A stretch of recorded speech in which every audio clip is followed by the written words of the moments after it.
This is what happens when you allow Midnight Bernadette to shoot videos.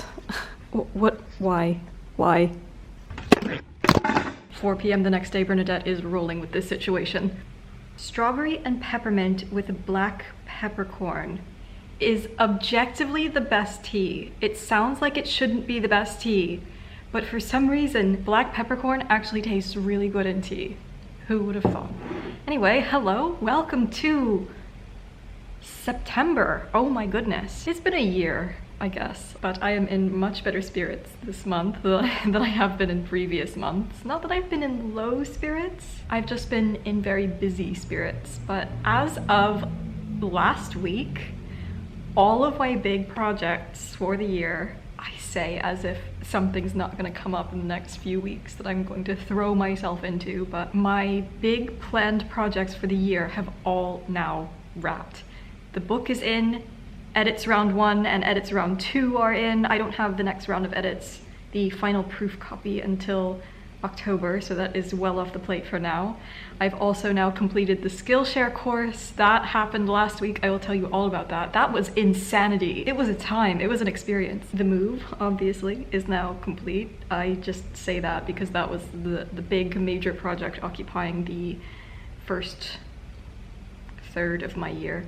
But move is settled, big projects are now complete for the most part, and now I just get to focus for now on making videos. And it's only been, well, it's been a week. Well, last week was out of commission because we were shooting, but there was a week before that and this week now, which begins the actual, I'm just doing YouTube video stuff. And I already have so many videos that are partially complete because throughout the last couple of weeks, months, I guess, I've been shooting stuff and then getting involved in a project and not having time to finish it, so then putting it aside and then not picking it back up again and starting something new. So I have so many half-finished things, and this is the week, well, the week before last week and this week have just been cleaning up these projects, which has been really satisfying because it's almost like I feel like I get to tick stuff up. Like I feel like I'm accomplishing things really quickly because I'm only accomplishing like the last half to third of the things that I meant to accomplish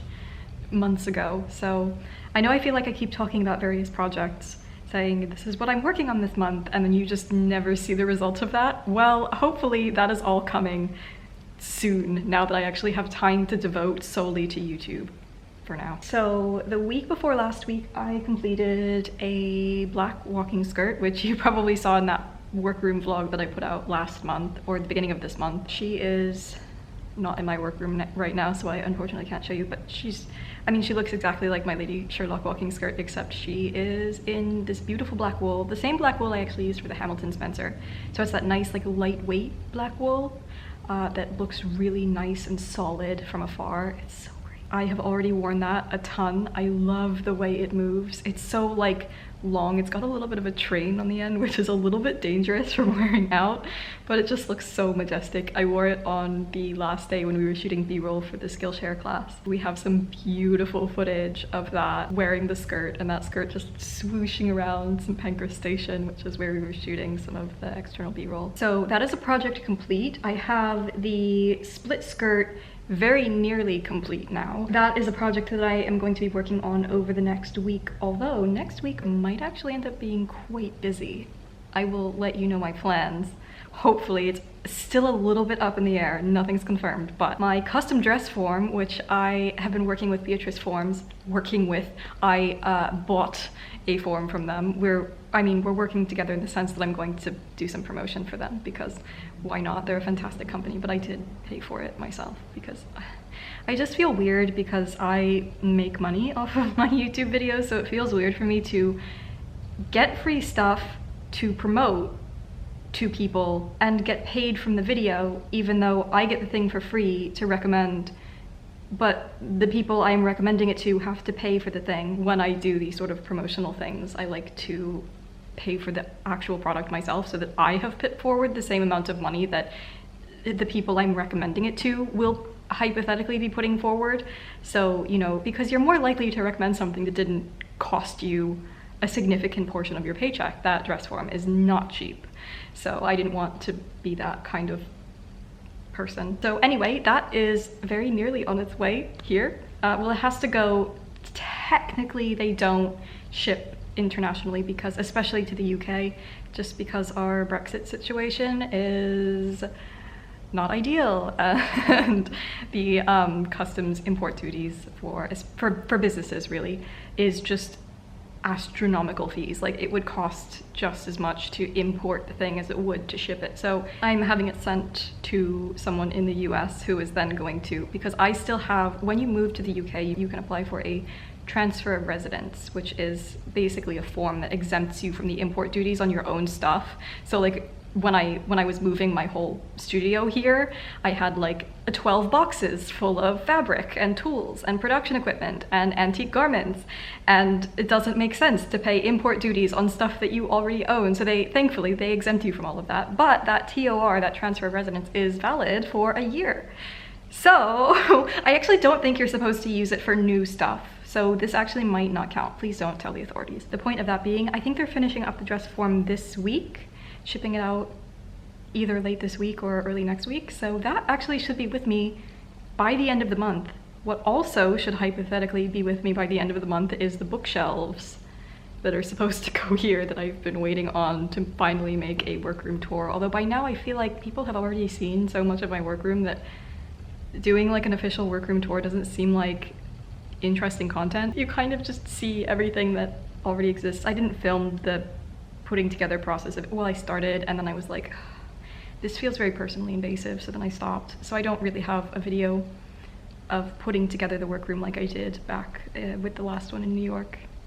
But we'll see, we shall see. Anyway, once I have that dress form, I can finally get to finishing Mary Poppins, which honestly, by now, I am so much less enthused about that project. Oh, Friday. I was supposed to be taking a day off, and I managed about 8 hours of laying in bed and reading before I just got terribly restless and decided I absolutely had to start cutting out the waistcoat for my pinstripe Victorian suit project. I didn't actually. I came over to the workroom and then realized I should probably be working on the split skirt and then started doing that instead.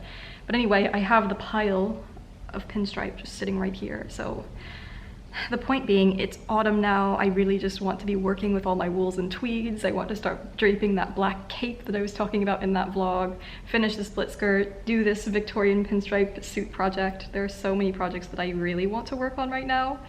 I really don't want to be working on a cotton voile summer gown right now. But I also feel like kind of obligated to, because I've told the internet that I would get this out in April and then July, and now it's September and I still haven't done it. Part of me wants to just wait until the spring, but part of me doesn't want to be unreliable like that, so we'll see. Maybe I will at least.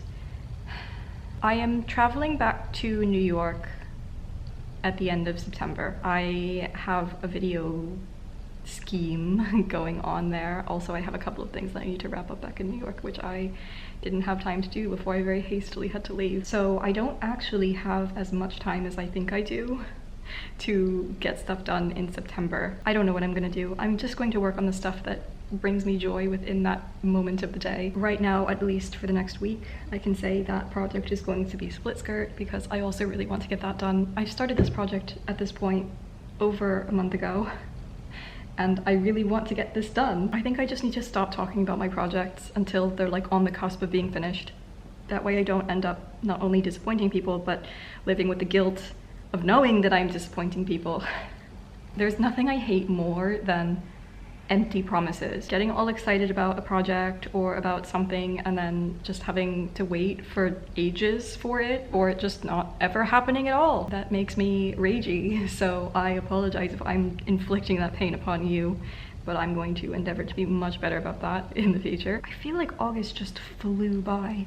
So the Skillshare shoot went unbelievably well. I was terrified about that because that involved my speaking on camera for long periods of the day and being around other humans for long hours of the day for several days in a row, which is not a thing I am good at even in non-plague times, but is definitely not something I'm good at after having not practiced for nearly 2 years. But it all went off perfectly fine, perfectly well. They wanted to shoot in my studio because they wanted like the vibes of my environment, but also like practically I was teaching the basics of hand sewing. Not that I couldn't have brought a needle and thread and, you know, my little sewing pouch, which is kind of my, like, one of my points within the course is you can make entire garments with everything in this one little bag. Like, I could have brought that to a, you know, an outside studio, but they ended up wanting to do B-roll of draping on a mannequin and using a Victorian sewing machine and ironing stuff, and that stuff would have been impossible to bring to another place. I think it all worked out really well. It was absolutely insane. They wanted to shoot 4 cameras in 4K. People who know like film stuff, 4 cameras simultaneously. So they had, of course, all the equipment that goes with that, all the lighting and stuff. They had one camera on a big jib arm, which very much beats my attempt at flying a drone overhead to try and get that flat shot. That was extraordinarily amazing, but also space consuming. So basically this place looked like an absolute like film set jungle for a couple of days. So the production manager said no one ever offers up their space for a film shoot twice, but because like it's half of what I do is this filmmaking business, I just found it so fascinating. I was just watching them set up all this stuff and listening to all of the back and forth that they would have about making sure things were in focus and changing out cards, and it was just so thrilling to me. It was like weird flashbacks of like the very, very brief time I actually studied film. It's kind of a nice reminder that I don't just film stuff by myself in an empty room, and you know, most of the time the people that I speak with are sewing people or dress history people. No one really in my active life is so hype about.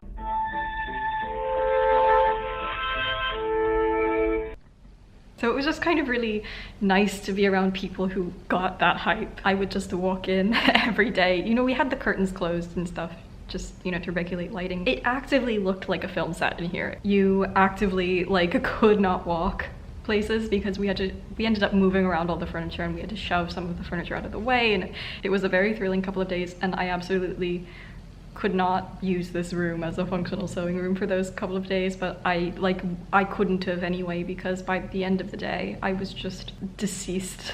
I would just go home and like lay in bed with a bowl of mac and cheese and just pass out by 10 o'clock and then, you know, get up and do it all again. I was doing my laundry this morning and I was like, why do I have so little laundry? Like, I have like 3 items to wash, and then I realized it's because I've been wearing the same outfit every day this week or last week. It's a course that is meant to look like the same, but it took us several days to shoot it. So of course I had to wear the same outfit every day. They also had me do a like marketing promotional thing for their YouTube channel just to like get hype, I guess, to drive hype to the course. But, you know, they wanted me to do one of the costume reviews of, is this historically accurate? This was the part where I was like, I get the marketing hype, I get that these videos do really well and they circulate, and that's the point, but they wanted me to analyze fantasy costumes and see like whether this list of fantasy shows and films are... See, these people aren't just historians, so I'm going to use the word historically accurate. And I was like, the whole time I was sitting there like, but what's the point? It's Game of Thrones. It's not meant to be historically accurate.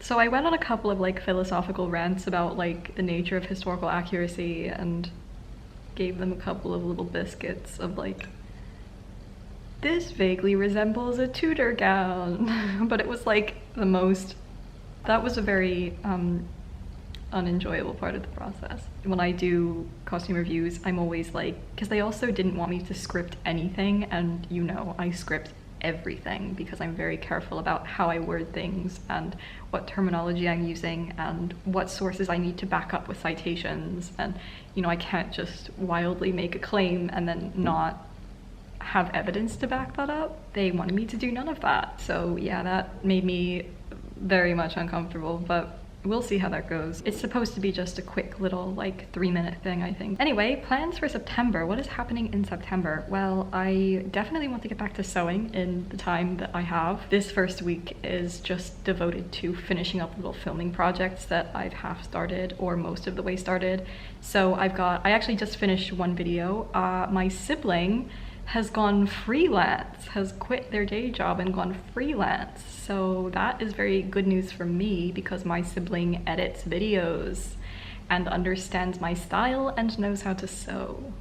So we're doing a little trial video this week just to get a sense of, you know, if this is something they want to do, also, you know, like how much time it takes and what compensation needs to be worked into that timing, etc., so that I can then work out budgets for my future videos if I'm commissioning them to edit stuff. It's not going to be all my videos because if I'm putting out, well, if they're editing 3 to 4 videos a month, then that's, I mean, it's a lot editing wise for them. Like that would almost be a full-time job. So we'll see how this translates into putting out more content, and therefore I will be able to up the budget for that, or we'll see how this goes, or if they decide they hate editing and they don't want to do it because my sewing projects can be quite demanding and time consuming and just massive. So we'll see. I'm still planning on editing the majority of my own videos, but anyway, so I have that video that has been sent off this morning. We shall see how that goes. That will hopefully be up at some point in September. It's a quick little thing. I'm finishing up the filming on this Victorian hair experiment Victorian hair recipe experiments video, which I actually started at the beginning of July, and I just have not had the chance to sit down and finish it. So I'm wrapping up the shooting on that this week. I'm also wrapping up the shooting on the walking skirt video this week, which really only requires some final footage as well as some introductory establishing the story footage, which will be relatively easy to shoot. And then next week I will be, well, I have this project tentatively in the works for next week. I have not yet heard back from the people I meant to be hearing back from to get approval to do this, but okay, so in the wee hours one night a few weeks ago, I made the impulsive decision to purchase an antique 19th century spinning wheel on eBay, and so that's a thing that happened. It hasn't arrived yet. That is arriving next week. My intent is to experiment with spinning my own flax linen thread. So spinning flax into linen thread, which I will then use for my actual sewing projects, which seems like a very interesting prospect. According to all of the research that I've done on this, flax is like the most difficult fiber to spin.